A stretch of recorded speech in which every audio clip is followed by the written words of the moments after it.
Halo, perkenalkan, nama saya Regalia Arsika Muslimah dengan nomor induk mahasiswa 2202401 dari Prodi Manajemen Pemasaran Pariwisata. Dan di sini saya akan menjelaskan tentang pariwisata sebagai suatu industri.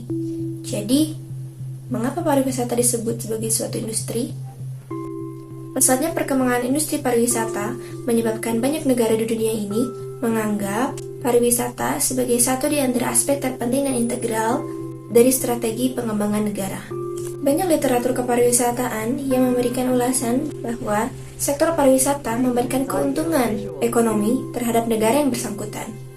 Keuntungan-keuntungan ini biasanya diperoleh dari pendapatan nilai tukar mata uang asing, pendapatan pemerintah, stimulasi pengembangan regional, dan penciptaan tenaga kerja, serta peningkatan pendapatannya. Industri pariwisata diartikan sebagai sehimpunan bidang usaha yang menghasilkan berbagai jasa dan barang yang dibutuhkan oleh mereka yang melakukan perjalanan wisata.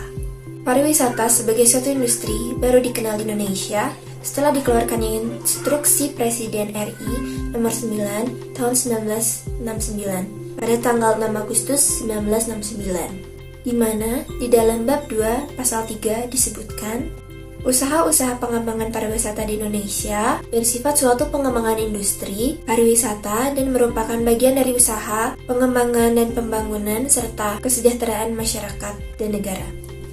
Lalu kemudian ada ruang lingkup industri pariwisata.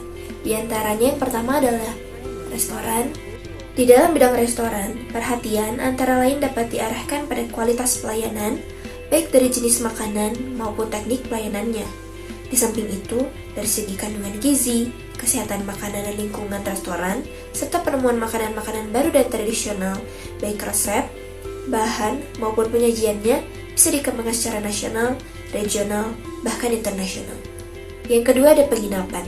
Penginapan atau homestay yang terdiri dari hotel, motel, resort, kondominium, time sharing, wisma-wisma, dan bed and breakfast merupakan aspek-aspek yang dapat diakses dalam pengembangan bidang kepariwisataan. Yang ketiga, ada pelayanan perjalanan.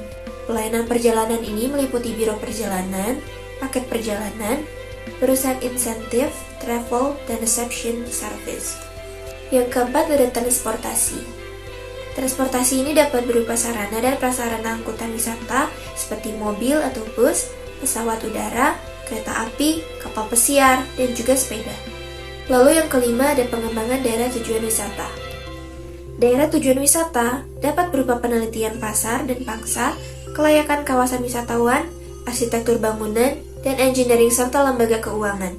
Yang keenam ada fasilitas rekreasi, meliputi pengembangan dan pemanfaatan taman-taman negara, tempat perkemahan, camping ground, ruang konser, teater, dan lain-lain.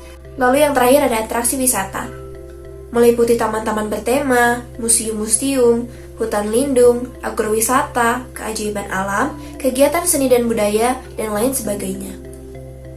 Lalu, apa saja contoh dari industri pariwisata? Yang pertama ada agent travel.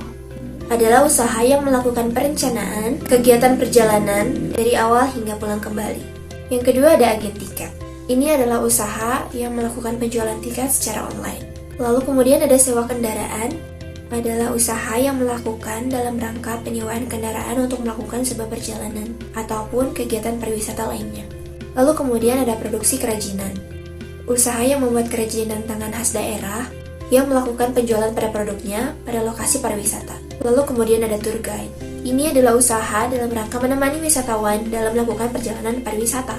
Kemudian ada hotel, adalah usaha yang menawarkan lokasi untuk tempat tinggal dalam waktu tertentu.